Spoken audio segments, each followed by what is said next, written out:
Buenas noches a todos los participantes de esta charla. Les agradecemos a todos su asistencia. Eh, Hoy estamos acá para la charla Animales en la Constitución, ¿ya? Hoy tenemos como invitado especial al profesor Juan Pablo Mañalich, profesor de la Facultad de Derecho de la Universidad de Chile, y además esta charla ha sido en conjunto con la Fundación Derecho y Defensa Animal, de la cual somos parte tanto Jan Menantó, quien es también otro expositor, y quien les habla, Ariadna Verois.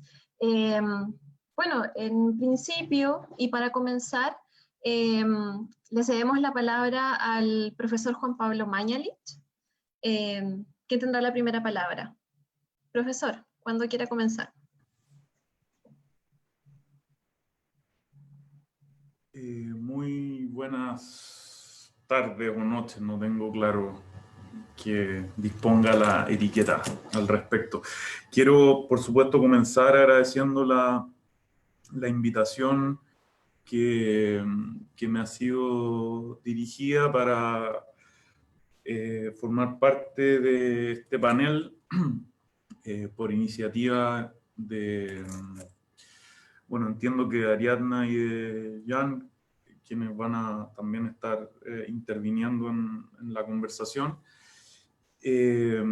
Y dado la importancia, creo que tiene tienen las cuestiones sobre las que vamos a estar intercambiando pareceres y perspectivas, bueno, insisto, me alegra mucho haber sido distinguido con la invitación. Lo que yo querría proponer, bueno, supongo que no es demasiado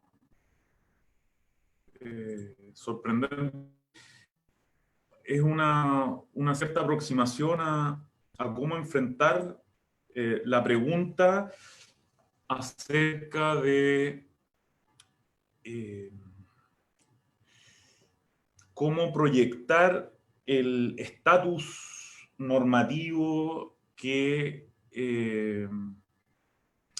bajo una futura nueva constitución que pudiera representar el producto del proceso constituyente que espero vayamos a poder estar activando después del plebiscito programado para octubre. Digo, proyectar el estatus normativo que bajo esa futura nueva constitución le pudiera corresponder, hablando todavía en términos muy generales, a los animales no humanos, ¿no? A los animales que no pertenecen a la especie del Homo sapiens.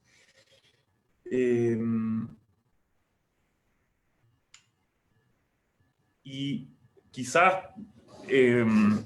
para preparar la formulación más precisa de esa misma pregunta y, bueno, poder contrastar algunas posibles respuestas que pudiésemos ir ensayando al respecto, puede ser buena idea proveernos de una mínima claridad acerca de cuál es el estatus jurídico que bajo la Constitución hoy vigente le cabe en general a los animales no humanos, ¿no?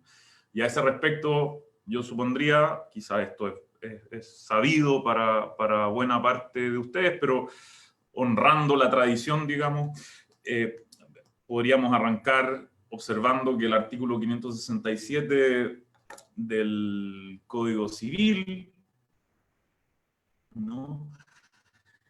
Que tiene ya más de un siglo y medio de vigencia, atribuye a la generalidad de los animales no humanos el estatus de cosa, y más precisamente de, muebles, ¿no?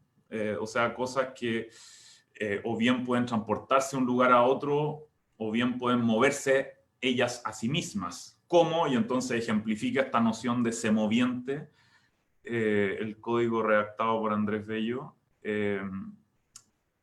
apelando a los animales, ¿no? Y desde el punto de vista entonces de el régimen general que en el derecho privado, ¿no? Y en particular en el derecho patrimonial le cae a los animales no humanos, parece ser claro que su estatus es el de cosa y por ende el de objeto de un posible derecho, por ejemplo, y paradigmáticamente el de la propiedad, ¿no?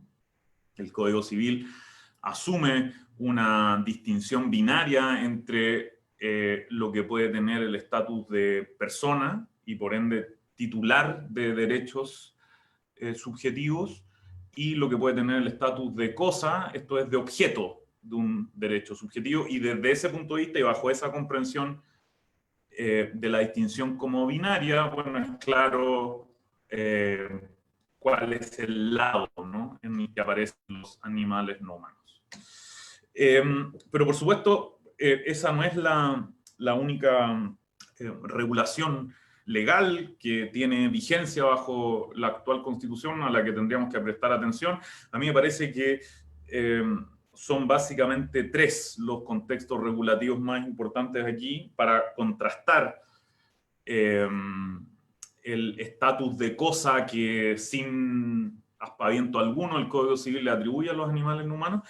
Y el primero de estos tres contextos regulativos distintos del Código Civil, bueno, lo encontraríamos, yo diría, en la Ley 20.380 sobre protección de animales, bueno, cuyo artículo primero nos dice cuál es, en general, el propósito, ¿no?, de la regulación plasmada en esa ley, que consiste entonces en establecer normas destinadas a conocer, proteger y respetar a los animales como seres vivos y parte de la naturaleza. Esta vinculación creo que tiene importancia, pongo un banderín en ella, ¿no?, la de reconocerlos como seres vivos, no sintientes, vivos, y al mismo tiempo como parte de la naturaleza, con el fin de darles un trato adecuado y evitarles sufrimientos innecesarios, ¿no? Esta última cláusula, ¿no?, evitarles sufrimientos innecesarios, uno podría decir, reproduce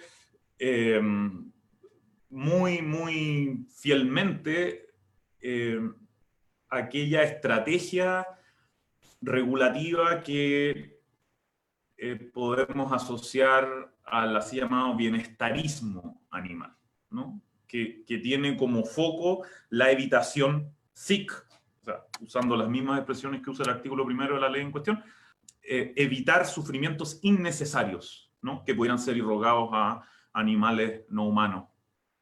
Entonces, lo importante es que el compromiso regulativo apunta a evitar sufrimiento en la medida que esos sufrimientos sean innecesarios, y es obvio, a contrario sensu, que este mismo paradigma regulativo, el del bienestarismo, asume que puede haber sufrimientos que sea necesario irrogar a tales o cuales animales no humanos, en particular en ámbitos de producción, ¿no?, de bienes de la más diversa índole, en los cuales los animales no humanos, bueno, se presenten como recursos explotables, ¿no?, para la satisfacción de determinadas necesidades humanas, la industria agropecuaria, la industria alimentaria en general, la industria farmacéutica, la industria del entretenimiento, si la podemos llamar así, entre otras, ¿no? Eso tendría que ser complementado con un cuerpo legal algo más reciente, la ley 21.020, que la prensa bautizó como la ley Cholito, sobre tenencia responsable de mascotas y animales de compañía, bueno, cuyo artículo primero nos dice cuáles son los propósitos, ¿no?, que perseguiría la regulación plasmada en esta ley. Y aquí nos damos cuenta que, a diferencia de lo que ocurría con la ley sobre protección animal, el foco parece plural, ¿no? Trivialmente, no lo digo en sentido poco importante, pero de un modo que responde inmediatamente a las preocupaciones que subyacían a la iniciativa legislativa, bueno, nos encontramos con que se trata aquí de determinar las obligaciones y derechos de los responsables de los animales de compañía, ¿no? En segundo lugar, nos dice el artículo primero, se trata de proteger, se promueve la protección de la salud y el bienestar animal mediante la tenencia responsable. En tercer lugar, bueno, la protección de la salud pública, la seguridad de las personas, el medio ambiente y las áreas naturales protegidas. Finalmente, regular la responsabilidad por los daños a las personas y a la propiedad que sean consecuencia de la acción de mascotas o animales de compañía, ¿no? Me interesa, sobre todo, destacar el contraste entre los objetivos 2 y 3, ¿no? Porque fíjense que en el contexto del numeral 2, los animales no humanos aparecen como objeto de una preocupación, ¿no? Expresada en la protección de su salud y su bienestar. Bajo el numeral 3, en cambio, los animales, sin que eso lo haga explícito el mismo numeral, pero de un modo que yo creo que es interpretativamente seguro, aparecen más bien como fuente de peligro, ¿no? A saber, para la salud pública, sea lo que sea que eso signifique, la seguridad de las personas, lo mismo el medio ambiente y las áreas naturales protegidas, ¿no? Y es importante entonces, creo yo, notar que esta ley concibe a los animales no humanos en términos generales tanto como, o sea, por un lado como seres cuyas características los volverían merecedores de una cierta protección de su salud y su bienestar, pero que al mismo tiempo, por otro lado, también vienen en consideración como fuente de peligro, ¿no? Como una potencial amenaza para bienes de diversa índole. Por lo tanto, podríamos decir aquí se trata de una reglamentación de carácter bivalente en lo que respecta al estatus mismo que implícitamente al menos se atribuye a los animales no humanos que quedan comprendidos por la regulación. Y por supuesto tendríamos que también tener a la vista la regulación actualmente vigente en lo que respecta a la tipificación de el así llamado maltrato de animales o maltrato de animal en los artículos 291 bis y 291 ter del Código Penal, que indudablemente nos presentan a los animales no humanos sin ulteriores diferenciaciones, en contraste con lo que uno encuentra, por ejemplo, en el derecho comparado, qué sé yo, la tradicional distinción entre vertebrados e invertebrados. Bueno, eso la ley, o sea, el Código Penal chileno en su versión actual no lo tematiza. Pero es indudable que entonces la generalidad de los animales no humanos, en principio al menos, aparece como al menos ocupando el lugar del posible objeto, ¿no? Del comportamiento delictivo. Nominalmente, el inciso primero de este artículo 291 bis nos dice que lo declarado punible consiste en actos de maltrato o crueldad con animales. Los incisos segundo y tercero del mismo artículo establecen formas agravadas, si ustedes quieren, calificadas del delito en atención a la especificidad del resultado que padece el respectivo animal, y aquí en los incisos segundo y tercero la ley habla ya en singular y no en plural, como lo hace el inciso primero, y eso se ve corroborado por la manera en que en rigor el artículo 191 ter redefine, ¿no? De una manera algo oblicua, si ustedes quieren, el alcance de la tipificación de la forma básica del delito establecida en el inciso primero del artículo anterior, ¿no? Y nos dice entonces que para los efectos del artículo anterior se entenderá por acto de maltrato o crueldad con animales toda acción u omisión ocasional o reiterada que injustificadamente causare daño, dolor o sufrimiento al animal, ahora hablando en singular, ¿no? Yo creo que aquí es importante, no es trivial que la ley en su formulación actual modifique gramaticalmente, ¿no? el habla acerca de los animales, desde el plural hacia el habla acerca del animal en singular. O sea, yo creo que eso es algo a lo que uno le puede sacar punta cuando pretende ofrecer una cierta interpretación que pudiera ser un tanto más, ¿cómo llamarlo?, innovativa de estas disposiciones legales, qué sé yo, pensando en dirigir la persecución en tal o cual dirección, y con el penal quiero decir la persecución penal en tal o cual dirección, y con qué efectos posibles, pero no me quiero entretener mucho con eso. Me interesa más bien llamar la atención de ustedes acerca de que de nuevo, la manera en que este artículo 191 ter redefine el alcance de la criminalización del maltrato animal resulta indudablemente tributaria, yo diría, de este paradigma regulativo que asociamos al bienestarismo animal, y eso queda manifiesto sobre todo, yo diría, en la importancia que aquí adquiere el uso del adverbio injustificadamente, ¿no? De nuevo, esto quiere decir que a contrario sensu, hay causaciones de daño, dolor o sufrimiento al animal que van a presentarse como justificadas y en tal medida excluidas, ¿no?, del ámbito de lo punible. Y entonces, como síntesis de lo reseñado hasta ahora, yo diría, tenemos en lo que respecta al estatus jurídico de los animales no humanos, un estado de cosas que podríamos caracterizarlo como situado en un estadio muy primitivo de instauración de un modelo o paradigma bienestarista.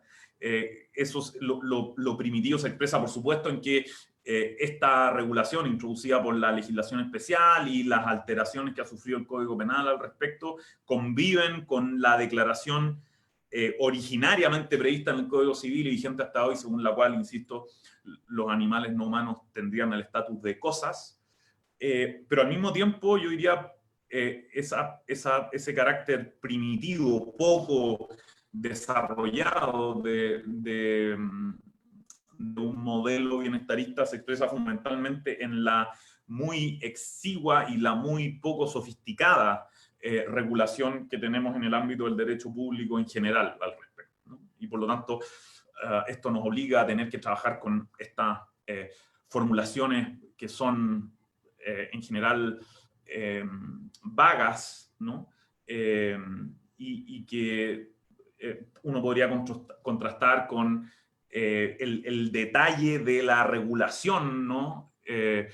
Por ejemplo, del despliegue de determinadas actividades productivas que distintivamente involucran la irrogación de sufrimiento, de padecimiento para los animales, que aparecen no obstante como recursos, ¿no?, aprovechables, y que de alguna manera también explica la crítica que yo diría la agenda animalista de las últimas décadas, ¿no?, dirige en contra del mismo paradigma bienestarista. Entonces yo diría que de alguna manera nosotros nos encontramos en un momento en que el bienestarismo empieza a permear los contornos del ordenamiento jurídico chileno, pero por supuesto quienes han impulsado esa agenda, yo me atrevería a decir en buena medida están conscientes de cuán insuficiente y en definitiva cuán insatisfactoria esa misma agenda, insisto, bienestarista desde el punto de vista de dónde se encuentran los debates, si ustedes quieren, más de vanguardia respecto de cuál, al menos desde el punto de vista de leyes ferenda, o sea, de cuál debería ser el estatus jurídico de los animales no humanos, y eso entonces nos lleva, yo diría, de lleno a las posibilidades que eventualmente abre el proceso constituyente para pensar quizás en la implementación de una agenda más ambiciosa, ¿no? Desde ese punto de vista, yo creo que es importante tener claridad sobre la fisonomía, si ustedes quieren, ideológica, que por supuesto sobre esto podemos discutir, pero que yo creo tiene fundamentalmente el movimiento animalista, entendiendo por tal, ¿no?, el movimiento favorable a el, veremos cuán o no progresivo, pero reconocimiento de auténticos derechos subjetivos a animales no humanos, ¿no? Y lo planteo en estos términos porque yo creo que en lo nuclear el animalismo debe entenderse a sí mismo como un movimiento que pretende llevar digamos, o hacer explícitas las premisas que tiene el reconocimiento distintivamente ilustrado de derechos subjetivos de carácter fundamental o básico a la generalidad de los seres humanos, y eso quiere decir con una pretensión universalista, más allá de los confines de la especie humana, ¿no? Y yo creo que eso, en lo fundamental, quiere decir que cuando discutimos acerca de cuál debería ser el estatuto jurídico al que queden sometidos los animales no humanos, estamos comprometidos con un ideario que en este particular ámbito, y no quiero decir que sea generalizable lo que voy a decir ahora, tiene una matriz irreductiblemente individualista. O sea, para ponerlo a modo de eslogan, los animales humanos y no humanos nos importan como individuos, ¿no? No como integrantes de, por ejemplo, y característicamente de tal o cual especie, ¿no? No como miembros de tal o cual colectivo, ¿no? Nos interesan como individuos. Y lo planteo en estos términos porque yo creo que si uno se anima a buscar algunas posibilidades constitucionales en el derecho comparado y se queda en nuestra región, digamos, bueno, muy seguramente va a tener que pasar por lo que nos muestra, yo diría muy destacadamente, la Constitución de la República del Ecuador, que es célebre, entre otras cosas, por reconocer auténticos derechos a la naturaleza o Pachamama, ¿no? Tal como el artículo 71 de la Constitución ecuatoriana plasma esa equiparación, lo cual, creo yo, descansa en una matriz que se distingue por ser no individualista, sino holista, podríamos decir. Y lo interesante es que esa matriz holista, yo diría, es más bien congruente con demandas que indudablemente pueden ameritar llegar a tener expresión constitucional, concernientes a cuál debería ser el modelo de protección del medio ambiente, ¿no? O en general, de la naturaleza, si ustedes quieren, que pudiera plasmarse en un texto constitucional.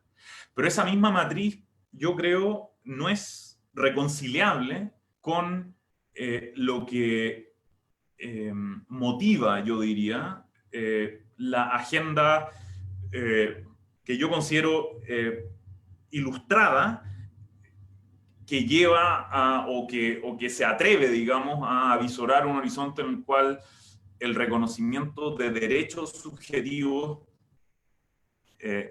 de naturaleza individual no quede confinado al ámbito de la especie humana, ¿no? Y por eso creo que el lugar o el modelo a privilegiar pienso, para el encauzamiento de esta agenda no es el modelo que uno encuentra, por ejemplo, y muy destacadamente plasmado en la Constitución del Ecuador. Y déjenme simplemente ofrecer una mínima muestra de por qué yo creo que eso es así, ¿no? Fíjense que el artículo 57 de la misma Constitución consagra, entre otras cosas, en su numeral 12, el derecho colectivo, se nos dice, a mantener, proteger y desarrollar los conocimientos colectivos, sus ciencias, tecnologías, etcétera, etcétera, sus medicinas y prácticas de medicina tradicional, con inclusión del derecho a recuperar, promover y proteger los lugares rituales y sagrados, así como plantas, animales, minerales y ecosistemas dentro de sus territorios. Es claro que aquí los animales aparecen no como individuos, ¿no? Sino como colección, digamos así, ¿no? No lo digo en términos peyorativos, que coexiste con organismos, o sea, con la colección de los organismos vegetales que el texto llama plantas, con minerales y en general ecosistemas, ¿no? O sea, unidades ecológicas de diferente escala, ninguna de las cuales, sin embargo, aparece reconocida en atención a la individualidad que pudiera ser distintiva de quienes son referidos, las entidades que son referidas en esos términos, ¿no? Por lo tanto, es claro que aquí no se trata de reconocer auténticos derechos subjetivos a los animales como tal, ¿no? Aquí se trata de la consagración de un derecho colectivo que tiene como objeto, entre otros, a los animales, ¿no? Y el artículo 181 de la misma Constitución del Ecuador consagra, ¿no?, la soberanía alimentaria como un objetivo estratégico y una obligación del Estado para garantizar que las personas, comunidades, pueblos y nacionalidades, fíjense la matriz holista del esquema regulativo, alcancen la autosuficiencia, ¿no?, de alimentos sanos y culturalmente apropiados de forma permanente. Y para ello, nos dice, será responsabilidad del Estado, número 7, precautelar que los animales destinados a la alimentación humana estén sanos y sean criados en un entorno saludable. Esta es una preocupación distintivamente antropocéntrica, ¿no? Se trata de propender a que los animales cuya carne se destina a la alimentación humana,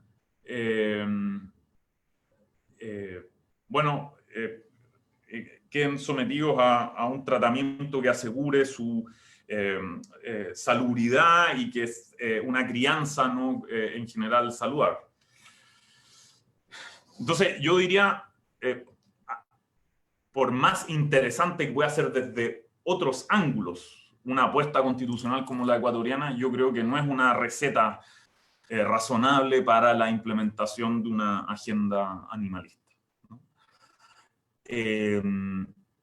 Y entonces quizás tenemos que tomar cierta distancia de las posibilidades que las constituciones actuales nos sugieren, mirando el derecho comparado y quizás echar mano a, bueno, las posibilidades teóricas que más bien la filosofía en cuanto dedicada al problema del estatus normativo de los animales puede estar aportando, ¿no? Y quizás ahí sería interesante, simplemente cumplo con mencionar, ¿no?, algunos desarrollos que son especialmente significativos en el debate de las últimas décadas, ¿no?, de la última década en rigor, ¿no?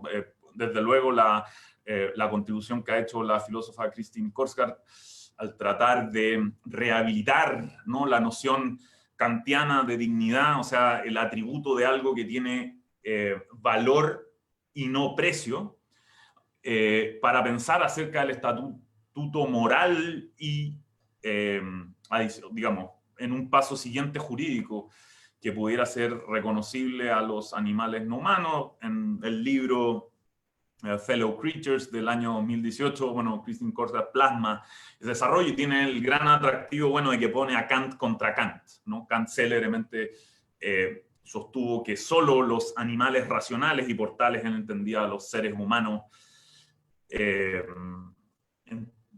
dejando de lado algunos problemas o casos marginales, entre comillas, podían ser reconocidos como seres dotados de dignidad. Bueno, y el argumento de Korsgaard apunta a mostrar que Kant fue poco kantiano, si ustedes quieren, al razonar de ese modo. Pero la idea de dignidad es una idea problemática, es una idea que incluso puede tener algunas contraindicaciones cuando estamos discutiendo más clásicamente acerca de cómo fundamentamos derechos fundamentales que un catálogo constitucional pudiera plasmar para la generalidad de las personas humanas.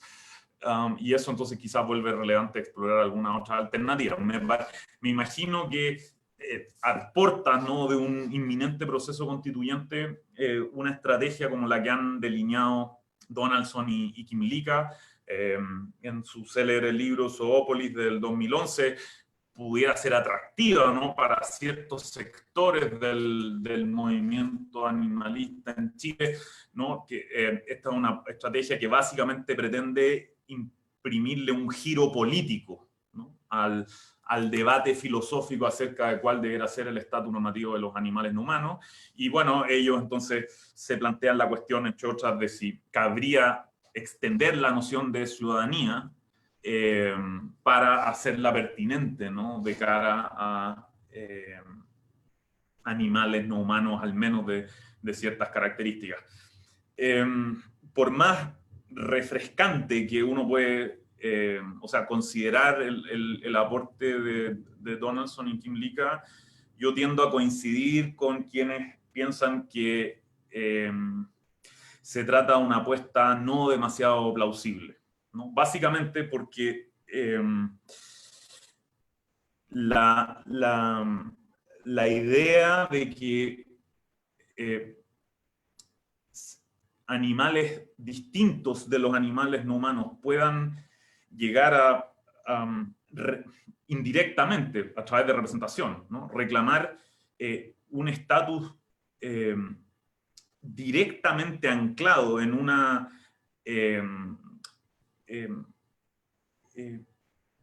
teoría de la filosofía política, parece, o a mí me parece, extiende de manera poco verosímil el ámbito, ¿no?, de las relaciones auténticamente políticas. Y entonces yo creo que eso, pero por supuesto lo podemos debatir, quizás habla a favor de que exploremos algunas soluciones menos extravagantes, ¿no? Y bueno, desde ese punto de vista yo creo que uno cuenta, o sea, en general no podemos apelar a ciertos debates que son tradicionales en el contexto de la modernidad jurídica de Occidente, y entonces, qué sé yo, revisitar, qué sé yo, la célebre controversia entre Savigny y Jhering, ¿no?, desde el punto de vista de cómo definir la noción misma de derecho subjetivo. Savigny defendiendo la teoría de la voluntad, Jhering defendiendo la teoría del interés, y a mí me parece que desde ese punto de vista uno, o sea, como impulsor de la agenda animalista claramente tiene que ver con Jhering. Y quizás para ir cerrando, me podría extender más, pero no quiero abusar del tiempo. Yo creo que un aspecto interesante de revisitar ese debate que parece algo obsoleto, si ustedes quieren, poco enriquecedor para mirar con ojos nuevos, ¿no?, la cuestión que estamos enfrentando. Bueno, una razón para volver a ese debate, ¿no?, y reconsiderarlo desde el punto de vista de las preocupaciones que actualmente tenemos, destacadamente esta, es que yo creo que revisando las claves que subyacen a ese debate, vamos a quizás poder proveernos de mayor claridad conceptual para pensar acerca del asunto que nos interesa resolver, ¿no? E incluso quizás resolver constitucionalmente. Desde ese punto de vista yo creo que es importante resistir la generalización, si ustedes quieren, de la noción misma de interés, que la reduzca a la noción de necesidad, ¿no? Tal como esta noción, la de necesidad, está siendo o ha sido ya crecientemente invocada por los partidarios de adoptar algo así como una matriz biocéntrica que se abra a reconocer estatus moral, en sentido amplio al menos, a todo aquello que exige la propiedad de estar vivo, ¿no? El argumento sería, hay ciertas naturales, o sea, hay ciertas necesidades naturales cuyo sustrato último es biológico, que pueden hacer plausible, ¿no? Reconocer quizás incluso derechos a entidades que muestran necesidades, ¿no? Nutricionales, por ejemplo. Y entonces, bueno, ¿por qué no abrirnos al reconocimiento de derechos o cuasi derechos subjetivos al menos a vegetales, por ejemplo, plantas, ¿no? Ese es un debate en sí mismo. Lo que me interesaría mostrar es que eso, creo yo, amenaza con volver en alguna medida trivial la noción de derecho subjetivo tal y como la reclamamos cuando nos tomamos en serio la idea de que puede tener sentido reconocer a lo menos a un subconjunto suficientemente extendido de animales no humanos el estatus de auténticos titulares de derechos. Y por supuesto, la alternativa obvia a esa matriz biocéntrica es la que al animalismo le provee el criterio de la sintiencia, ¿no? Lo que yo quisiera, con vocación algo polémica, marcar simplemente a este respecto, es que el criterio de la sintiencia funciona bien en el deslinde, ¿no? Que, qué sé yo, impida diluir la agenda animalista en una agenda puramente biocéntrica. O sea, los animales tienen algo distintivo, ese sería el punto, y eso distintivo que tienen los animales, no, humanos y no humanos, consiste, bueno, en su capacidad de sentir, capacidad de tener experiencias sensoriales, ¿no? Lo cual entonces los hace, nos hace capaces de experimentar placer y dolor, ¿no? Y ese sería un hecho normativamente fundamental. La insuficiencia que yo creo que aqueja al criterio de la sintiencia, sobre todo a puertas de un debate como el que estaríamos deseando se instaure, es que no sirve, creo yo, como criterio de individuación de derechos, ¿no? Una cosa es decir que una entidad de tales o cuales características debe ser reconocida como titular de derechos subjetivos, ¿no? Y quizás la sintiencia puede ser invocada, es de hecho invocada generalizadamente para sostener que los animales no humanos en general deberían venir en consideración como titulares de derechos subjetivos. El problema es que yo creo que necesitamos un criterio para determinar cuáles pueden ser esos derechos. Y la sintiencia como tal yo creo que no tiene capacidad de individuación, ¿no? Y entonces creo que la sintiencia nos deja, o sea, la apelación a la sentencia nos deja demasiado cerca del paradigma bienestarista, porque básicamente la sintiencia lleva a la idea de que existe tal cosa como el bienestar de los animales, ausencia de dolor, pero el problema es que esa no es una matriz, yo creo, que nos permita abrir el debate para pensar, por ejemplo, en, bueno, ¿por qué no diferenciar derechos fundamentales de diferente contenido en función de intereses más específicos que pueda tener sentido atribuir a tales o cuales animales? Y a mí me parece que desde ese punto de vista uno debería avanzar, y es lo que yo he tratado de hacer en algunos trabajos en los que me he estado entreteniendo con esto, bueno, en más bien poner el foco en lo que uno podría llamar la subjetividad, ¿no? O sea, esta propiedad consistente en tener auténticos estados intencionales, o si ustedes quieren, estados mentales, deseos, temores, creencias, y descansar allí en la posibilidad de ofrecer una matriz más diferenciada para especificar no solo sí o no los animales no humanos deberían venir en consideración como titulares de derechos, sino que fundamentalmente de cuáles derechos que pudieran reclamar carácter fundamental. A mí me parece que, sin embargo, y esto es más bien una nota de realismo de mi parte, es altamente improbable que el proceso constituyente que estamos a puertas de desarrollar pueda llegar o llevarnos hasta allá. Y creo que más bien hay que tener en cuenta, habría que tener en cuenta la posibilidad de un plan B, digamos, que consista en la apuesta porque el texto de la futura constitución consagre un mandato de protección, ¿no? Legal, referido a los animales no humanos, de manera tal que con base en ese mandato constitucional que no supondría convertir a los animales no humanos en titulares de auténticos derechos fundamentales, podamos, digamos, continuar erosionando la manera en que el derecho hasta ahora vigente sigue mostrando un compromiso con la idea de que los animales no humanos admitirían ser vistos como cosas y como recursos explotables en pos de la satisfacción de necesidades humanas. Pero creo que el anhelo de que el proceso constituyente que estamos a puertas de iniciar, espero, se parezca algo así como la batalla definitiva a este respecto, no sería nada más que una ilusión, y creo que puede ser conveniente moderar las expectativas, asumir una cuota importante de realismo político y preguntarnos en serio qué es lo que razonablemente cabe esperar que a este respecto resulte del inminente proceso constituyente. Muchas gracias.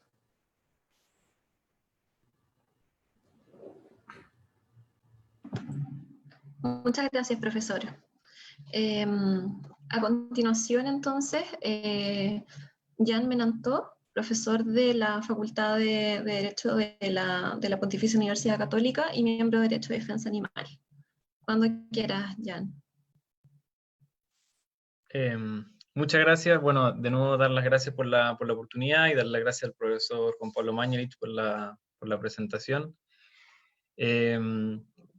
Nosotros, bueno, brevemente vamos a mencionar cuál es el estado actual, así como hizo el profesor Mañalich, pero de la Constitución, si es que los animales están ahí o no consagrados, y después hacer un breve repaso por las constituciones diferentes a la de Ecuador, que muy bien mencionó el profesor, que han regulado constitucionalmente la protección de los animales, para justamente darle, como terminó su intervención el profesor, una cuota de realismo, ¿cierto? Ver cómo otros países lo han hecho y ver a qué es lo que podemos aspirar, viendo cómo otros países lo han hecho. Entonces, primero, para partir con la pregunta de los animales en la actual Constitución de 1980, ¿cierto? Lo más cercano a la regulación de la protección de los animales sería efectivamente en el artículo 19, número 8, ¿cierto? Del derecho a vivir en un medio ambiente libre de contaminación. Lo primero que tenemos que tener en consideración al respecto es que tiene una concepción antropocéntrica este articulado, ¿cierto? ¿Qué significa esto? Que el hombre está al centro de la preocupación del objetivo constitucional. Y esto se nota ya desde la propia redacción del artículo. Como todos ustedes saben, ¿cierto? El artículo 19 comienza con la Constitución asegura a todas las personas, y el artículo está dentro del 19. Entonces, el numeral está dentro del 19. Entonces, el objeto siempre va a ser las personas. A ellas son las que se le están asegurando estos derechos. Y luego la propia redacción del artículo. Es el derecho a vivir en un medio ambiente libre de contaminación.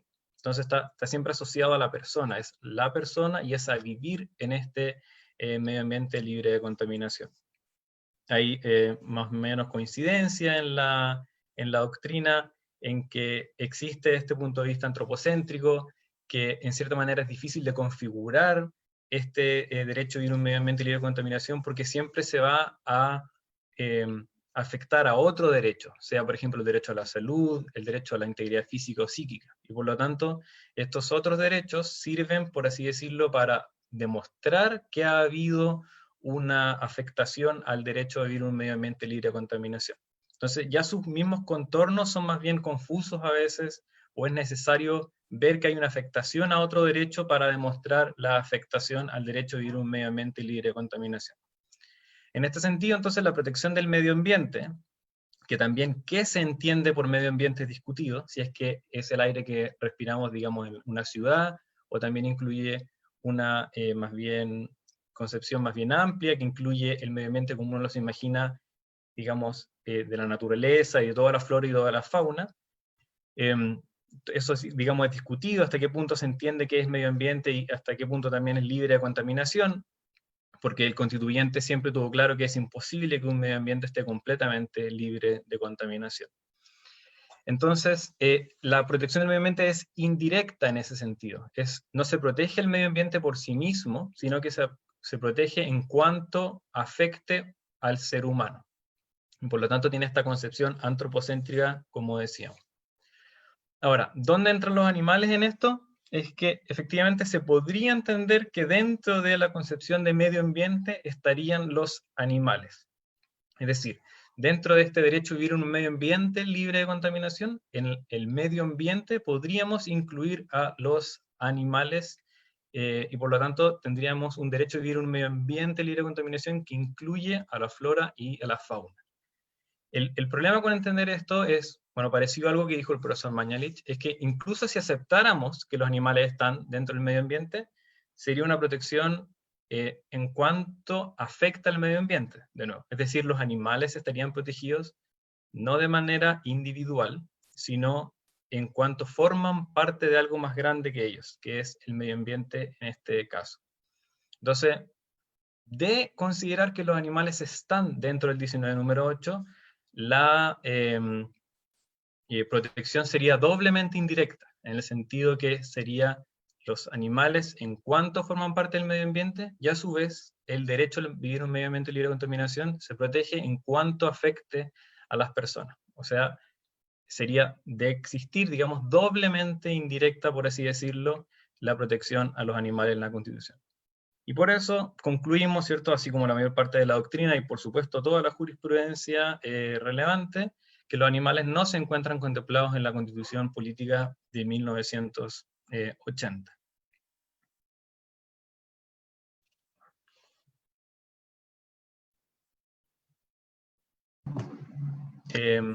Muchas gracias. Ahora Ariadna continuará con una explicación del derecho comparado, ¿cierto? Que tiene la gracia de esta comparación de que pasa por todo el mundo, por continentes diferentes, por hemisferios distintos y por países que tienen desarrollos muy disímiles entre ellos también. Entonces nos permite comparar distintas realidades y cómo se han protegido los animales en la Constitución. Muchas gracias, Jan. Efectivamente, bueno, en primer término, respecto al derecho comparado, podemos decir que existen hoy alrededor de 50 países que consideran a los animales de alguna manera en la Constitución, ¿ya? El profesor Olivier Levot, profesor francés de Derecho Constitucional, ha hecho una primera clasificación entre este tipo de normas, y en primer término podríamos decir que existen ciertas constituciones que referencian a los animales, pero esta referenciación de alguna manera es de los animales como un objeto, ¿ya? Pasa, por ejemplo, en algunos países que podrían considerarlos como su animal nacional o como algún tipo de símbolo, ¿ya? Sin embargo, el resto de las constituciones también referencian a los animales de una forma que es mayormente antropocéntrica, ¿ya? Gran parte de las constituciones que de alguna manera reconocen a los animales no humanos, y aquí por favor, disculpen, cuando me refiera a animales voy a estar hablando de animales no humanos, se identifican únicamente como meros objetos de agricultura, como propiedad privada o como parte del medio ambiente en términos antropocéntricos, como ya lo señalaba Jan y como en algún momento lo mencionó también el profesor Mañalich. Ahora bien, hay otro tipo de articulado que protege a los animales según su propio interés, ¿ya? Y este existe en países, por ejemplo, como India, como Brasil, Alemania, Egipto, entre otros. Por eso, hoy nosotros nos vamos a referir, o al menos en primer término yo me voy a referir a los países de Suiza, y Alemania, ¿ya? No sé si se ve la diapositiva. Ahí sí. Muchas gracias, Nicolás. Bueno, Suiza es un país bastante particular, en el sentido de que aquí vemos el artículo 120 de la Constitución Federal Suiza. Bueno, ahí podemos ver la Confederación deberá legislar sobre el uso de material reproductivo y genético de animales. Y luego dice, deberá tomar en consideración la dignidad de los seres vivos, ¿ya? Esta es una disposición del año 1992, y de alguna manera vemos, o ya podemos anticipar, que este concepto de dignidad es un concepto que es único, ya no existe en ninguna otra constitución y no existe en ningún otro país que consagre de alguna manera la dignidad de los seres vivos, ¿ya? Ahora bien, ¿qué se ha entendido en esta dignidad de los seres vivos? Que podría entenderse no solamente animales, sino que podrían haber plantas e incluso otro tipo de organismo, por lo cual no es exclusiva de los animales, ¿ya? Si bien voy a referirme a esto un poco más adelante, Nicolás, no sé si podemos cambiar de diapositiva, por favor. Me voy a referir a estos tres términos. Primero, que Suiza es un país con tradición de protección a los animales no humanos. Luego, ¿cuál fue la participación del movimiento animalista? Y finalmente, la protección de esta dignidad. Sin embargo, en primer término, quiero anticipar que de alguna manera esta dignidad de alguna manera implicó que bajo la ley suiza se debe respetar a los animales no humanos considerando sus necesidades de acuerdo a su especie, también necesidades de acuerdo a su comportamiento y considerando un valor intrínseco además. Por lo tanto, también existe un componente biocéntrico, ya que de alguna manera va a garantizar el valor inherente de los animales no humanos. Y bueno, para comenzar con un poco de historia, Suiza, como ya había mencionado acá, es un país que tiene una tradición de protección a los animales no humanos bastante larga, ¿ya? De hecho, el bienestar animal es un objeto protegido de manera constitucional hace alrededor de 40 años hacia atrás. Entonces, sin embargo, la primera protección constitucional que podríamos encontrar a los animales data del año 1893, ¿ya? En el sentido de que se prohibió el sacrificio religioso de alguna manera. ¿Por qué? Porque se prohibió el sacrificio de los animales sin antes haberlos aturdido, ¿ya? Esto es algo que incluso hoy en algunos países no podríamos encontrar hoy en día. Sin embargo, Suiza ya en el año 1893 lo plasmó de alguna manera, lo cual es bastante inusual, ¿ya? Entonces, esta primera disposición constitucional, se mantuvo alrededor de 80 años. Y luego nos saltamos a otra fecha, que es el año 1973. En este año, 1973, Suiza decidió sacar esta prohibición de sacrificio, pero incluyó una disposición que consideraba la protección del bienestar animal como un objeto constitucional, ¿ya? Entonces, Suiza de alguna manera fue el primer país en incluir el bienestar animal como un objeto constitucionalmente protegido, ¿ya? Ahora bien, ¿qué implicó esto? De alguna manera, dos cosas. Primero, que el bienestar animal se construyó como un interés público de Suiza y además como un objetivo nacional, ¿ya? O sea, se convirtió de alguna manera en un principio constitucional autónomo, algo que no había pasado nunca, ¿ya? ¿Qué consecuencias tuvo este primer mandato constitucional? La Animal Welfare Act, que es como la ley de protección animal de Suiza y que se volvió a modificar en el año 2000. Sin embargo, es una ley que en su artículo 1 define la dignidad de alguna manera y la señala como un valor inherente. O sea, lo que señala la Constitución de alguna manera diciendo existe esta dignidad, la ley a su vez la define ya como un valor inherente. ¿Qué podemos destacar de esta ley de alguna manera? Es que no excluye, sino que esta ley funciona respecto a cualquier tipo de industria, es decir, cualquier acto de crueldad animal que podría suceder a algún animal, ya sea en industria cosmética, de investigación, de alimentación, todas se van a sancionar en base a los mismos términos de la Animal Welfare Act, que es esta ley de protección animal, ¿ya? Luego, en segundo término, que es importante respecto al movimiento animalista, porque de alguna manera si bien podemos rescatar de estos países el contenido normativo de sus constituciones, también es importante, y sobre todo para el proceso constituyente que se nos viene, ver cuál es la forma en que los animalistas lograron plasmar estas disposiciones constitucionales. Entonces, en Suiza, a diferencia, por ejemplo, de lo que pasa en Alemania o lo que pasa, por ejemplo, en Chile, que no tienen una política partidista similar a la nuestra, por lo tanto, tienen una entrada un poco más directa a la institucionalidad, ¿ya? Entonces, ¿de qué tomaron ellos o qué tema usaron para poder plasmar esta disposición constitucional? Los organismos genéticamente modificados. De alguna manera, los animalistas señalaron que como componente integral de esta investigación sobre organismos genéticamente modificados iba intrínseca el abuso a los animales en los laboratorios, ¿ya?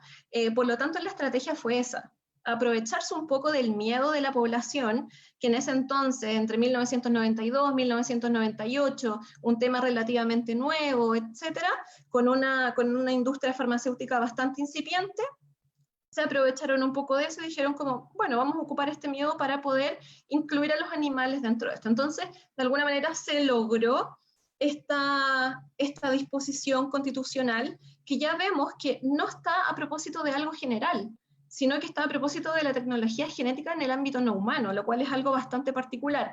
Pero eso no ha implicado que esta disposición constitucional, o sea, este concepto de dignidad, no sea aplicable a la generalidad de los casos respecto a los animales no humanos, ¿ya? Entonces, en 1992 triunfó de alguna manera este temor que los animalistas lograron acentuar un poco en la población, y decir, en realidad el abuso de los animales va intrínseco en esta nueva investigación, y se logró esta disposición constitucional. Luego lo intentaron en el año 1998, sin embargo, fracasó, porque ya en el año 1998, los animalistas no solamente trataron de aumentar esta protección a los animales, sino que trataron de prohibir de alguna manera cualquier tipo de investigación sobre los animales no humanos. Sin embargo, ya en ese año no se pudo porque hubo mucha, la oposición, que en principio en el año 92 había sido un poco más minoritaria, en el año 98 fue mucho más fuerte, con científicos, con universidades que se oponían y con industrias farmacéuticas bastante fuertes, ¿ya? Entonces no se logró y siguió nuevamente la misma disposición constitucional que ya se tenía en ese entonces.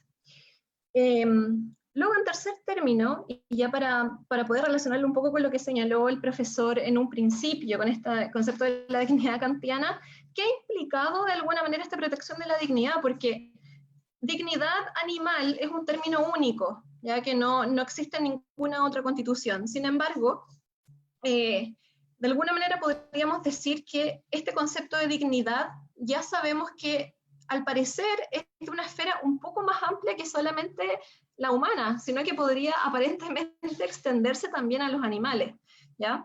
Y ha significado, o al menos lo que se pretendió cuando se logró esta disposición constitucional, es que fuese una dignidad inherente y una dignidad permanente, ¿ya? Yo creo que todos acá, o al menos la mayoría, podemos entender de alguna manera lo que significa la dignidad humana, ¿ya? Que es un término, o sea, es una titularidad irrestricta, absoluta y absolutamente inviolable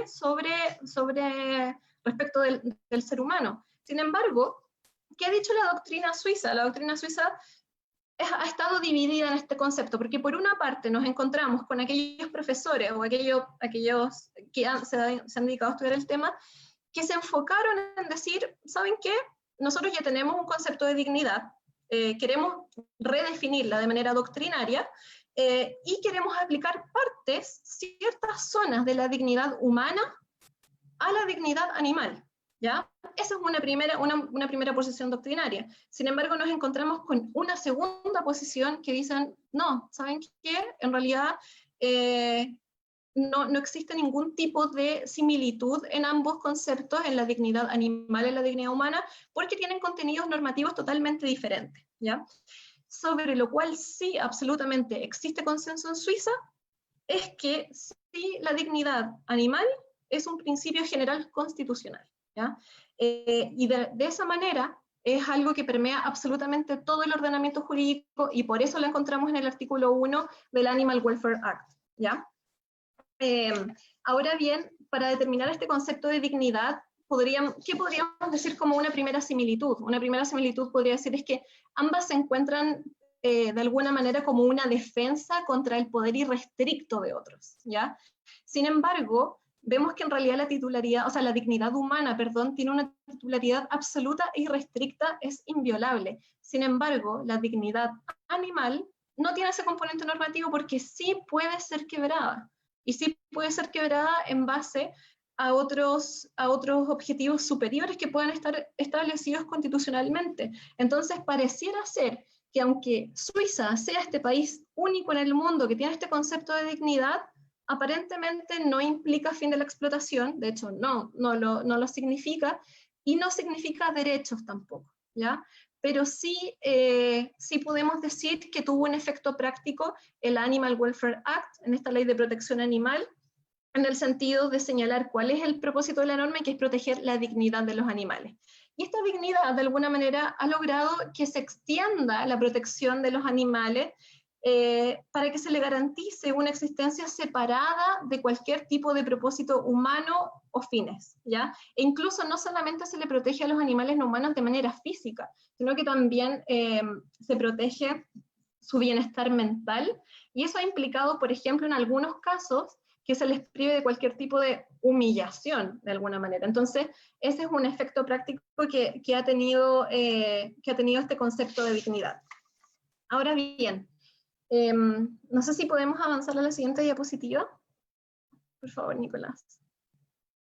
Alemania. Bueno, ya tenemos este primer país, que es Suiza, un país con una vasta experiencia en el bienestar animal, pero luego tenemos otro país, Alemania, ¿ya? Cabe mencionar que tanto Suiza como Alemania complementan estas disposiciones constitucionales con lo que señalan sus respectivos códigos civiles. Ambos de alguna manera señalan que los animales no son cosas, pero se van a encontrar protegidos por un estatuto especial, ¿ya? Entonces, en caso de que no haya una ley un poco más especial respecto a un caso práctico, de igual manera se les podría considerar como propiedad. Por lo tanto, nos encontramos con una disposición constitucional que podría señalar la dignidad y lo que señala el artículo 20A de esta constitución alemana, más sus respectivos códigos civiles, ¿ya? Así se trabaja de alguna manera en los casos prácticos en estos países.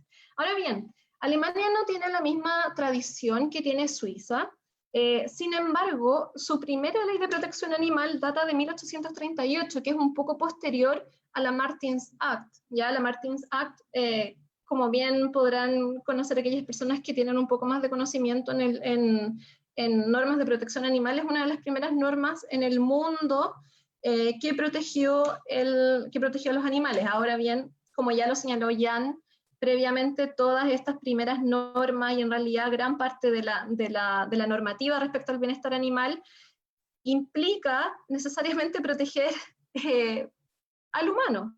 Entonces, esta primera norma de 1838 sancionaba a quien pública o ofensivamente golpeara a un animal. Entonces, acá vemos que podría ser una ofensa a la moral, ¿ya? Entonces, obviamente vemos que no hay una protección al animal por sí mismo. Ahora bien, teníamos esta primera ley, pero la protección a los animales se extendió rápidamente en Alemania luego de la Segunda Guerra Mundial. Ya los años 50 y 60 es una época que trajo muchas modificaciones a la ley de protección animal, incluido, por ejemplo, algunas modificaciones al sacrificio de los animales, al transporte, al ganado, etc. ¿Ya? Sin embargo, la base ética de todas estas regulaciones, independiente de todas las modificaciones que sufrieron durante el tiempo, se mantuvo idéntica, no cambió de ninguna manera, ¿ya? Sin embargo, cuando ya llegamos a los años 90, con esta misma base ética que teníamos a lo largo de todo este tiempo, aparentemente la sociedad alemana comenzó a requerir algún tipo de cambio, ¿ya? ¿Por qué? Primero, porque en 1871, de alguna manera, ya teníamos esta norma que castigaba esta ofensa pública de golpear a los animales, pero aparentemente esta ley de protección animal, que luego se tornó ya en los años 90, se tornó insuficiente. ¿Por qué? Y esto se produce a partir de un primer caso, ¿ya? En los años 80, un profesor de la Universidad de Berlín solicitó un permiso para poder realizar una investigación sobre un mono bebé, ¿ya? Era una investigación que obviamente no voy a dar los detalles en este momento, pero era una investigación que consideraba mucha crueldad, ¿ya? Sobre un mono recién nacido. Y obviamente esa investigación tenía que mantenerse a lo largo de un año. Este profesor solicitó los permisos a las instituciones administrativas correspondientes, sin embargo le fue denegado, ¿ya? No se lo otorgaron.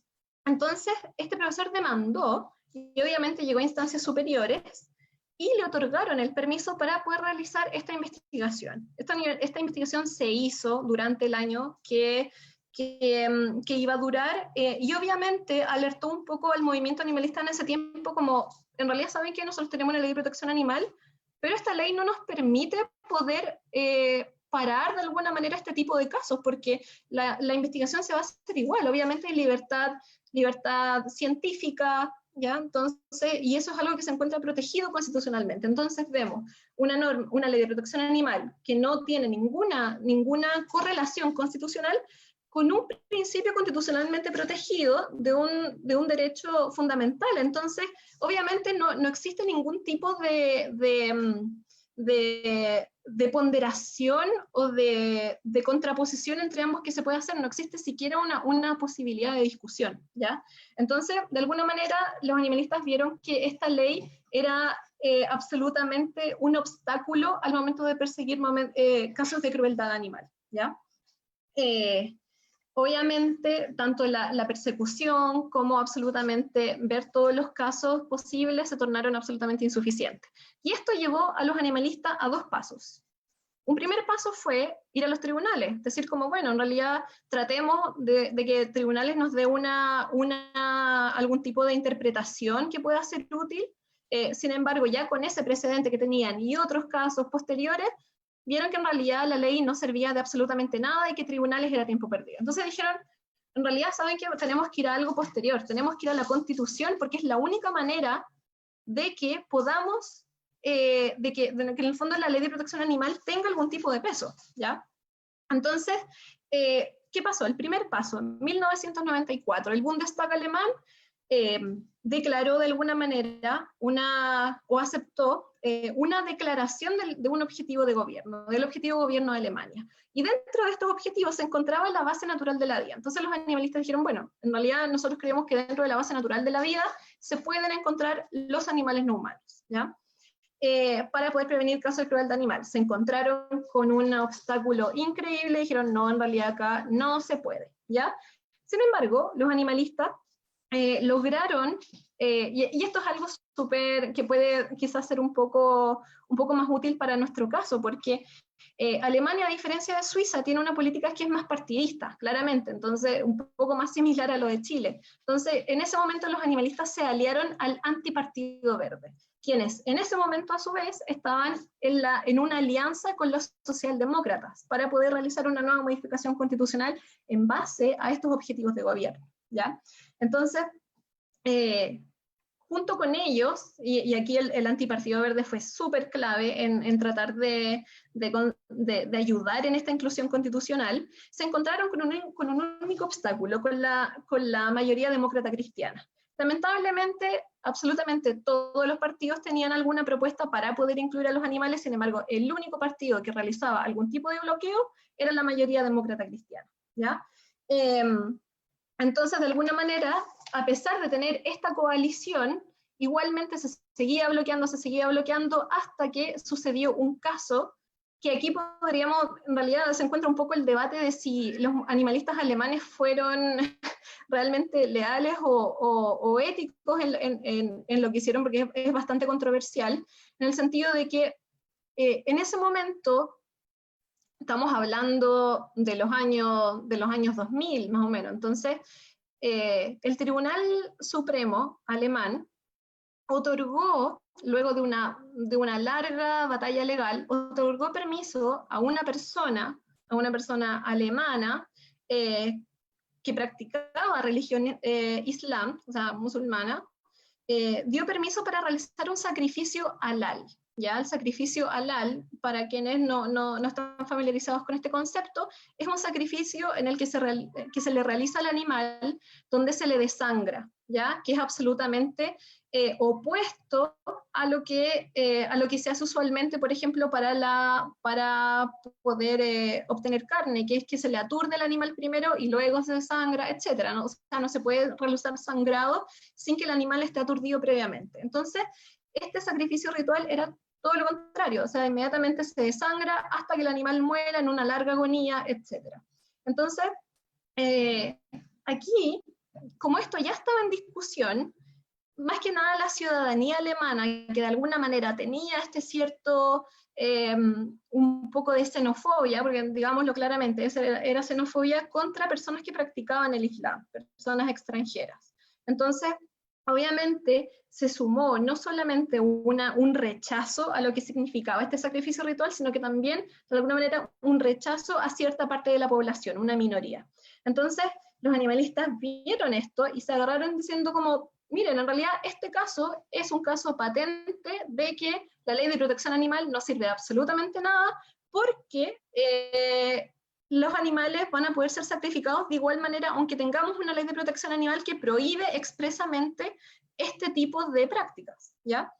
Entonces, de alguna manera señalaron, nosotros no culpamos a la religión musulmana, pero sí culpamos a aquellas personas o a aquellos individuos que practican el Islam a sabiendas de que tienen otras alternativas. Entonces, dijeron los animalistas, obviamente que realizan este tipo de sacrificios rituales va a significar un aislamiento de la sociedad alemana. Por lo tanto, en realidad lo que nosotros queremos hacer es ayudarlos. Esa fue un poco la estrategia de los animalistas alemanes. Y esto obviamente significó que todos los partidos apuntaron a esta mayoría demócrata cristiana, diciendo, ustedes bloquearon esto todo este tiempo, si no lo hubiesen bloqueado, esto no habría pasado. Entonces, obviamente, de alguna manera, quienes fueron culpables de esta decisión del Tribunal Federal Supremo pasaron a ser este partido minoritario que bloqueaba, ¿ya? Ya tenemos este artículo, ¿y qué eficacia tuvo?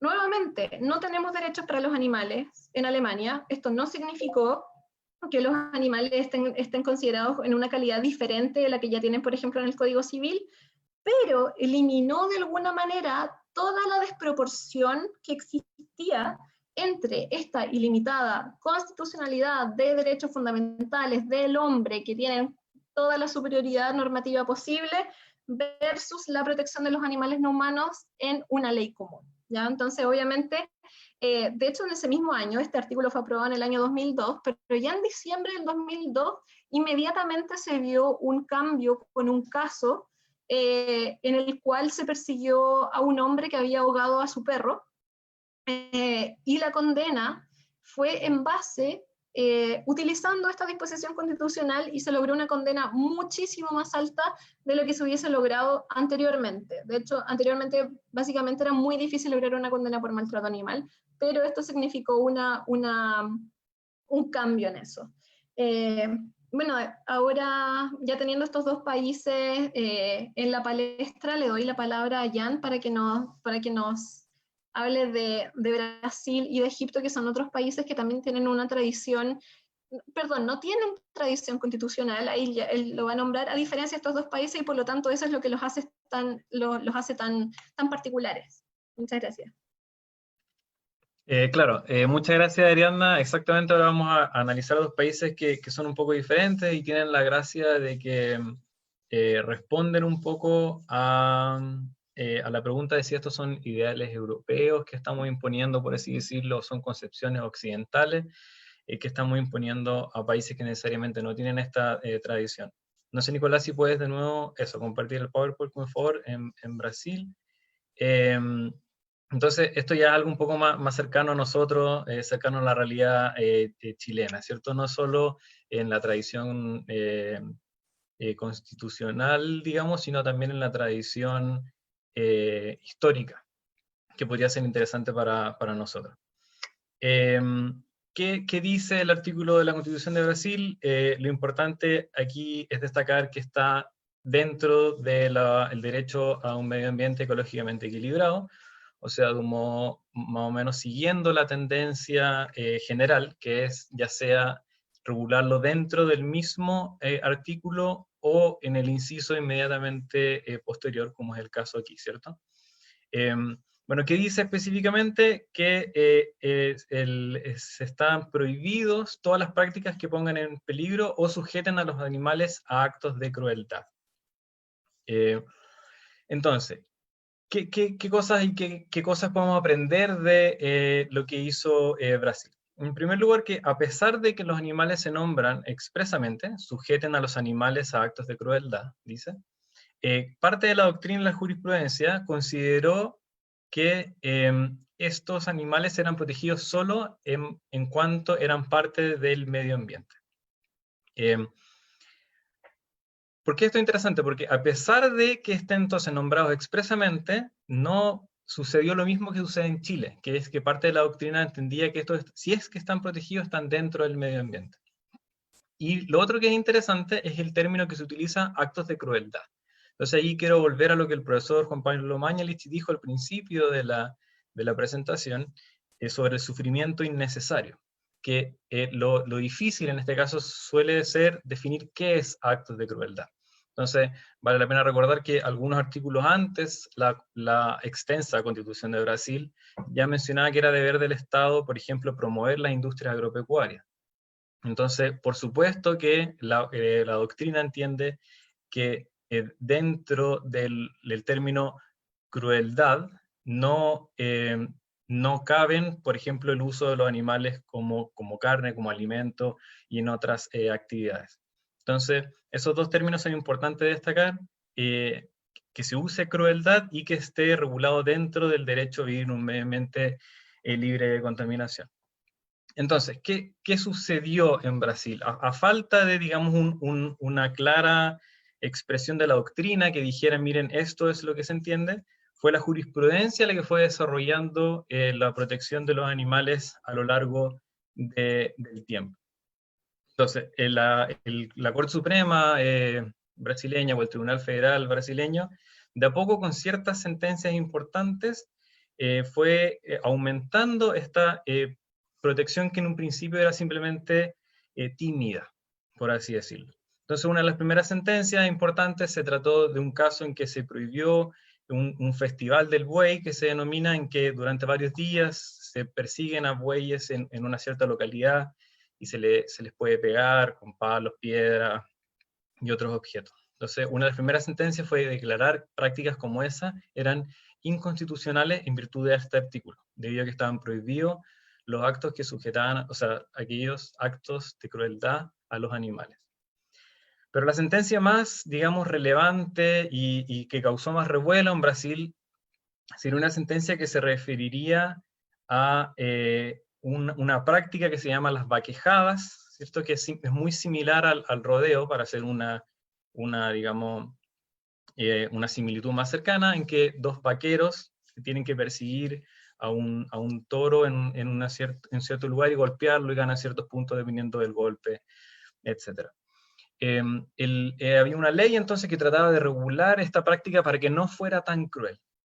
Y el Tribunal Supremo brasileño decidió en su sentencia que la ley era inconstitucional porque por mucho que se tratara de evitar la crueldad, el acto en sí mismo de la vaquejada, o sea, de perseguir a este animal a caballo y golpearlo y ganar puntos, era cruel. O sea, el acto en sí mismo era cruel. Pero más allá de prohibir el acto en particular, que es muy interesante para el caso, lo que señaló fue que el animal estaba protegido de manera individual. Entonces ahí volvemos de nuevo a lo que dijo el profesor Mañalich al principio. Dijo, es evidente que nosotros no estamos protegiendo al animal en cuanto forma parte del medio ambiente. Por supuesto que la matanza, por muy terrible que sea, de ciertos animales en algún espectáculo, no va a afectar al medio ambiente. Entonces dijo claramente, nosotros no estamos protegiendo a los animales porque son parte del medio ambiente, los estamos protegiendo de manera individual debido a que está prohibido sujetar a los animales a actos de crueldad.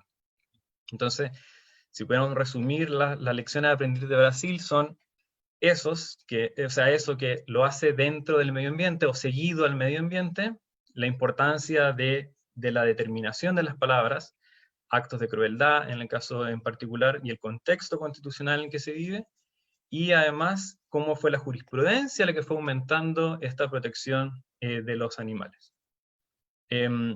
No sé, Nicolás, si puedes pasar a la siguiente diapositiva, por favor. Ya, entonces ahora pasamos con Egipto.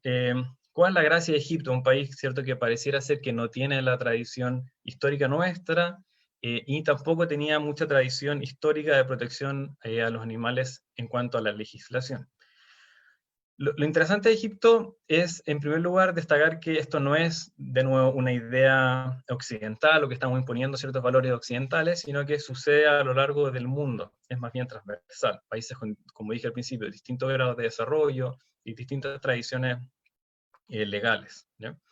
Y lo otro interesante de Egipto, y que nos da esperanza a nosotros, es que era un país que no tenía tradición legal de protección de los animales. O sea, ni siquiera tenía una ley general de protección como nosotros tenemos la 20.380 y tampoco como sería la denominada ley Cholito. O sea, era un país que tenía un menor avance legislativo que nosotros tenemos en la protección de los animales. Entonces, por así decirlo, no es necesario ir chequeando una lista. Ok, necesitamos primero una legislación general, después legislación específica, después jurisprudencia importante, como lo hicieron Alemania y Suiza. Sino que pareciera ser que también es posible empezar desde arriba y que la Constitución sea la primera que se modifique y que luego, debido a eso, se modifiquen distintas legislaciones y de menor orden. Ahora, al articulado en especial, en particular, está dentro del artículo 45, de nuevo, dentro del derecho a vivir en un medio ambiente libre de contaminación, o su equivalente más bien. Y aquí hay que enfocarse entonces en el inciso segundo, que dice, y asimismo el Estado protegerá a los animales de la crueldad. Entonces, ¿cómo logró Egipto, un país, insisto, que no tenía esta tradición que tiene Alemania y Suiza, que los animales estuvieran protegidos en la Constitución? Y lo hicieron a través de la interseccionalidad, que es un poco lo que la Ariadna mencionaba anteriormente. Los grupos de presión, los grupos de interés animalistas tienen la particularidad que se preocupan de los intereses de otro, ¿cierto? Entonces, en general, uno no se ve beneficiado directamente por ello, sino que se ven beneficiados los animales de uno poder lograr sus objetivos. Pero, por supuesto, que uno se da cuenta que si uno conecta, digamos, los intereses de las personas con los intereses de los animales, y se da cuenta que tienen intereses en común, o que más bien proteger uno protegería al otro, se logran muchos avances. Entonces sí pasó en Alemania, como explicó Ari, ¿cierto? Y sucedió en Suiza también, con el temor de la modificación genética. Entonces, ¿cuál fue el punto de conexión en Egipto? Fue el abuso hacia los seres humanos. O sea, básicamente, cuando se estaba redactando una nueva constitución y se invitaron a ciertas personalidades a hablar, un comité que estaba redactando la constitución, se invitó a una persona que era una activista por los derechos de la mujer. Entonces ella, que era una activista animalista también, pero se le invitó para que pudiera hablar a este comité sobre cómo mejor proteger los derechos de la mujer en la constitución. Y esta persona decidió hacer una presentación que se refiriera tanto a los derechos de la mujer como a los derechos de los animales. Y destacó que, como muchos estudios así lo han demostrado, toda afección hacia la mujer y hacia las personas en general comienza con algún daño hacia los animales. ¿En qué sentido? Hay muchos estudios que demuestran que en altos grados porcentuales las personas que cometen delitos contra personas muchas veces comenzaron cometiéndolas contra los animales, o que las personas que abusan domésticamente de sus cónyuges o pareja o convivientes abusaron antes, por ejemplo, de la mascota de la familia. Entonces ella hizo este discurso, y ese discurso fue muy interesante para el comité, que incluso la invitó más veces para que hablara de esa conexión. Entonces una persona que estaba invitada a hablar sobre la protección de las mujeres en la Constitución terminó siendo la conexión con la protección de los animales. Entonces ese es el primer punto que hay que destacar, o el segundo punto que hay que destacar de Egipto, la interseccionalidad con otros intereses. Y lo otro, y lo último que quiero destacar sobre Egipto, es el término que usa. Y aquí, por supuesto, que está traducido al español: proteger a los animales de la crueldad. Pero el término utilizado en el idioma original es mucho más que eso, y no es un concepto que se creó para la protección constitucional, sino que existía de antes, y es un concepto religioso. ¿Ya? Hay que considerar que cerca del 90% de la población de Egipto profesa la misma religión, ¿cierto?, la religión musulmana, y que, por lo tanto, es muy interesante que se utilice en la Constitución un concepto que ellos conocen, es un concepto que ellos han escuchado debido a su tradición religiosa, que es una tradición que protege a los animales en cierta medida. Entonces, cuando un egipcio promedio, un ciudadano egipcio, lee esta redacción, lee una frase que ellos ya conocen. Entonces, en primer lugar, eso es importante porque le da legitimidad al articulado, ¿cierto? No piensan, como he señalado varias veces, me están imponiendo esto porque es un ideal occidental, sino que piensan, es cierto, pareciera ser que la protección animal es algo que está arraigado en mis creencias. Entonces, le da legitimidad al articulado constitucional.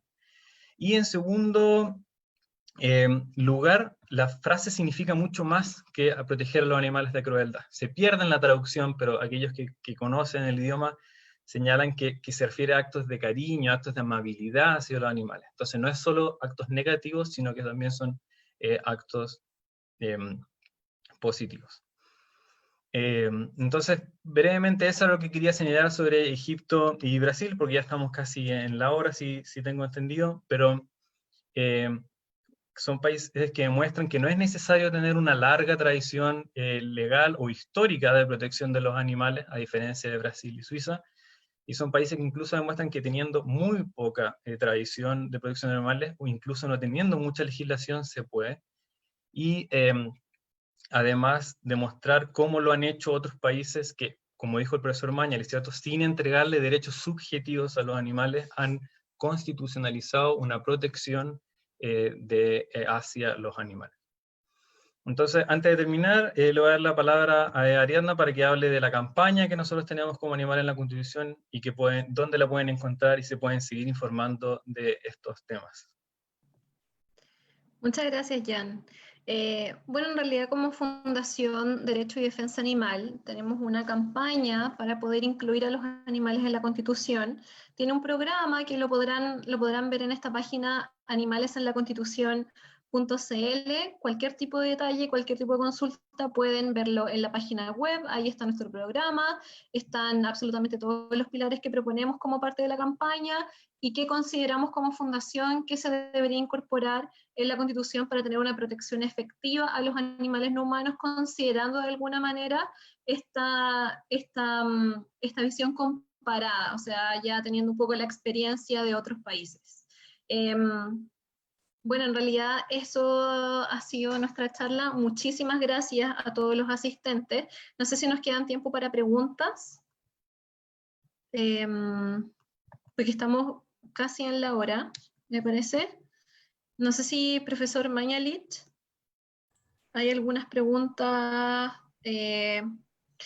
Estoy en honor al tiempo, obviamente no voy a... ¿Sí, profesor? He tomado apunte de algunas preguntas que podría tratar de, o sea, yo ofrecer alguna respuesta en diagonal, digamos, trate de hacerse cargo de algunas cuestiones que han aparecido de manera bien sucinta. Sí. Partiría por la cuestión de la viabilidad política. O sea, yo creo que es importante que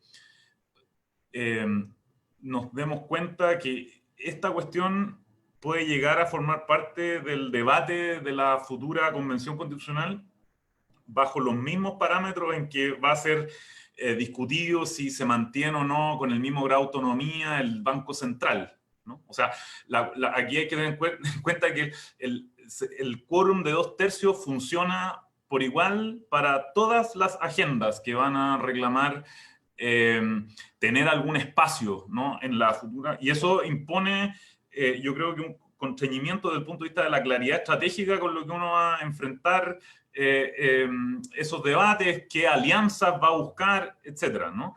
Y creo que desde ese punto de vista es muy importante tener a la vista las experiencias constitucionales menos pretenciosas, pero quizás más plausibles para el futuro inmediato que Ariadna y Jan han estado reseñando, ¿no? Yo querría plantear las siguientes cuestiones. Primera, creo que si uno no espera que la futura Constitución pueda consagrar algún subcatálogo de derechos fundamentales que se extienda más allá de los confines de los individuos humanos, hay varios lugares donde hay que dejar puesta la atención. Uno, por supuesto, es pensar en la posibilidad de un mandato abstracto de protección dirigido al legislador, ¿no? Que es lo que hace básicamente el texto alemán, ¿no? Y eso tiene importancia no sideralmente, pero fija un punto de apoyo constitucional para desarrollo de iniciativas legislativas que de lo contrario serían de mucha mayor dificultad, ¿no? Y creo que las cuestiones o sea, las controversias que documentaba Ariadna recién son bien ilustrativas del punto. Pero yo creo que ese no es no es lo único que hay que considerar. Hay que pensar más bien, por ejemplo, en la consagración del a todas luces seguro derecho constitucional a la propiedad y de propiedad, que va a consagrar o sea, que va a quedar contenido en esa Constitución. Bueno, ¿qué clase de límites se reconoce? ¿No? Entonces uno puede decir, bueno, quizás sea demasiado ambicioso pensar que vamos a lograr que en el futuro equivalente al artículo 19 de la Constitución actual se reconozcan derechos, insisto, de titularidad para animales no humanos, pero se puede avanzar mucho si es que se fija una premisa constitucional que, qué sé yo, en paralelo a la posibilidad de reivindicar con mucha mayor seriedad la idea de la función social de la propiedad, bueno, le reconozca límites, ¿no? Y entre esos límites puede aparecer, por ejemplo, el bienestar de los animales. Ahora, la noción de bienestar animal, yo intenté mostrar por qué es demasiado poco diferenciada, y eso se conecta con el punto que yo intentaba hacer acerca de la insuficiencia de la categoría de la sintiencia, que era algo sobre lo cual apareció una pregunta hacia el final. El punto es que si nos contentamos con el reconocimiento de que la generalidad de los animales, humanos o no humanos, son y somos seres sintientes, la posibilidad de especificar un estatus normativo sobre esa base, yo creo va a quedar acotada a la cuestión de la evitación del sufrimiento, que es lo que la sintiencia como tal fija como parámetro mínimo. Por eso está la cita que una y otra vez se hace a Bentham, ¿no? Que lo crucial es que sean seres capaces de sentir. Bueno, pero ¿cómo vamos a enfrentar debates más peliagudos, por ejemplo, de si ciertos animales de ciertas características, por ejemplo, mamíferos o un subconjunto de ellos, siendo un poco más ambiciosos, bueno, pudieran ameritar ser reconocidos como titulares a un derecho a no ser matados, ¿no? La sintiencia como tal no nos ayuda, porque la posibilidad de la administración de una muerte indolora basta para que la sintiencia sea respetada. Entonces yo creo que la agenda animalista tiene que dar un paso y dejar de estar discutiendo solamente si son o no los animales no humanos posibles titulares de derechos, sino que cuáles derechos, ¿no? Desde ese punto de vista, alguien hacía una referencia al planteamiento de Martha Nussbaum, ¿no? El planteamiento de Martha Nussbaum, que se conoce como el enfoque de las capacidades, tiene algunas peculiaridades. Sus críticos dicen que está comprometido con la idea de que este florecimiento, que sería una potencialidad íncita a todo ser, supone algo así como una teleología aristotélica que es difícil de conciliar con ciertos datos de la modernidad jurídica. Ese es un debate en sus propios términos. Yo creo que hay que tratar aquí de remar con lo que va a ser más plausible de cara a los interlocutores en la propia esfera del trabajo constitucional, y creo que en ese sentido puede ser recomendable asumir una posición algo más modesta, ¿no? Teóricamente, y por eso yo creo que hay que tratar de llevar el debate a lo que resulte menos extravagante para quienes digan, oye, yo soy un parrillero y me interesa que la Constitución asegure mi posibilidad de seguir parrillando. Hay que tener eso como horizonte. También hay que intentar entrar en diálogo con quienes van a tener una agenda que es completamente distinta. Y creo, para terminar de un modo algo menos burdo, que en ese ejercicio es absolutamente crucial clarificar la agenda animalista frente a la ambiental. O sea, yo creo que un riesgo sideral que enfrenta la agenda animalista de cara al proceso constituyente es que pueda terminar siendo subsumida esa agenda por la agenda ambientalista. Y déjenme mostrar un solo ejemplo. Es una cuestión enteramente distinta a la de si nos comprometemos con la idea de proteger a los animales como individuos, por un lado, de proteger la biodiversidad, incluyendo la diversidad de especies. Una nota sobre eso. Fíjense ustedes que en el debate español acerca de la eventual abolición de la práctica de la tauromaquia, un argumento que ha sido esgrimido por los defensores de la práctica en contra de los movimientos animalistas, sí o no. Lo que pasa es que si ustedes acaban con los toros, esta especie, este espécimen de toro que ha sido generado por la y para la práctica de las correas de toros va a desaparecer. Bueno, yo diría que un animalista en su condición de tal debería decir eso más enteramente indiferente. Este no es el negocio de la protección de la diversidad de especies. No estoy diciendo que eso no sea relevante, pero no es la misma agenda, ¿no? Y si no tenemos eso claro, yo creo que el riesgo de que esta agenda sea pasada a llevar, por decirlo así, termine quedando confundida con una agenda ambientalista, es demasiado importante como para que no lo tomemos en cuenta. Gracias. Muchas gracias, profesor.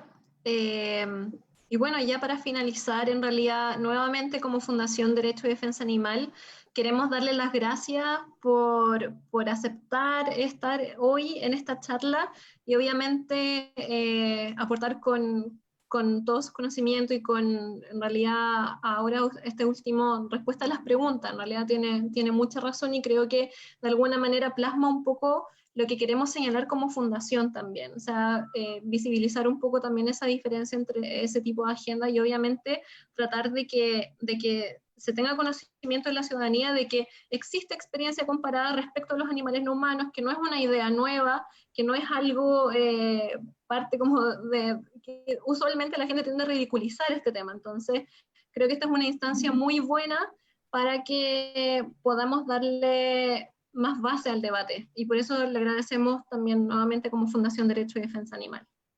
Y muchas gracias a todos los asistentes también. Así que, no sé si quieren decir unas últimas palabras. Para sí. Yo feliz, me encantaría poder seguir hablando y sobre todo muchas de las cosas que dijo el profesor Mañalich. Efectivamente, lo del medio ambiente es muy, muy complicado porque uno tiene que hacer, como él bien dice, conexiones con personas que tendrían ideas similares, pero hay que tener cuidado de acercarse, por así decirlo, demasiado con las posturas medioambientalistas porque uno cae en ese peligro de digamos, perder el horizonte de las propias batallas. Lo del bienestarismo también es increíblemente interesante, hasta qué punto, ¿cierto?, uno está dispuesto a ganar estas, por así decirlo, pequeñas batallas y que dejan mucho más que desear, ¿cierto?, con otras posturas animalistas. Entonces eso, agradecer las preguntas, lamento mucho por no poder responderlas todas, pero son todas muy interesantes, esperamos tener otra oportunidad y decirles que eso, que van a haber otras oportunidades.